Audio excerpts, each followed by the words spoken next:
როგორც მოგეხსენებათ, ჩემპიონთა ლიგის ფინალში PSG-მ ინტერი 5-0 გაანადგურა. მატჩის შემდეგ საფეხბურთო გამოცემა Planet Football-მა ოქროს ბურთის ნომინანტთა სია განაახლა. სანამ გავაგრძელებთ, აუცილებლად დაალაიქეთ ვიდეო და გამოიწერეთ არხი, რათა არქს დაეხმაროთ განვითარებაში. ავიდეთ 500 ლაიქზე. მადლობა. ჩვენთა სასიხარულოდ ხვიჩა კვარაცხელია საკმაოდ დაწინაურდა. ბოლო მონაცემებით ის მე-11 პოზიციაზე იყო. ახლა კი გამოცემამ ის მესამე ადგილზე გაამწესა. Planet Football-ის სამეული ასე გამოიყურება.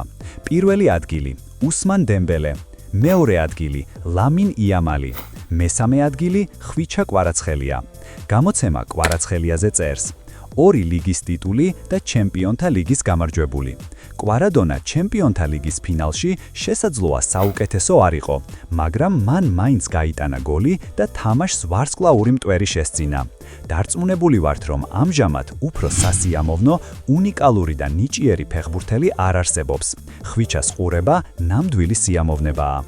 გამოცემა ულტრა ნაპოლის ხელმძღვანელმა და ჟურნალისტმა ჯენარო მონტუორიმ კომენტარი გააკეთა ჩემპიონთა ლიგის ფინალში პარის სენ-ჟერმენის გამარჯვებაზე და განსაკუთრებული ყურადღება ხვიჩა კვარაცხელიაზე გაამახვილა, რომელიც პარიზულ კლუბს იანვარში შეუერთდა. ჯენარო მონტუორი მიიჩნევს, რომ ოქროს ბურთს ხვიჩა კვარაცხელია იმსახურებს. კვარაცხელიას შესანიშნავი სეზონი ჰქონდა, რომელიც ნაპოლიში დაიწყო და PSG-ში დაასრულა. ხვიჩა ისტორიაში შევიდა და მიმაჩნია, რომ წელს მას ოქროს ბურთი ეკუთვნის.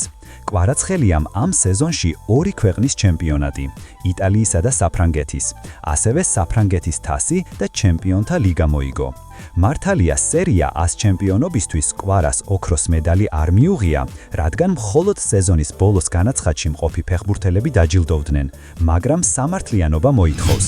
ვთქვათ, რომ ჩემპიონატის პირველ ნახევარში გოლებითა და საგოლე გადაცემებით ნაპოლის გაჩემპიონებაში მნიშვნელოვანი წვლილი შეიტანა. ხვიჩა აღიარებას ნამდვილად იმსახურებს, ამბობს ჯენარო მონტუორი. მადლობა ყურადღებისთვის. კვლავ შეგახსენებთ, რომ ვიდეოს მოწონებითა და არხის გამოწერით არქს ძალიან ეხმარებით განვითარებაში. დროებით.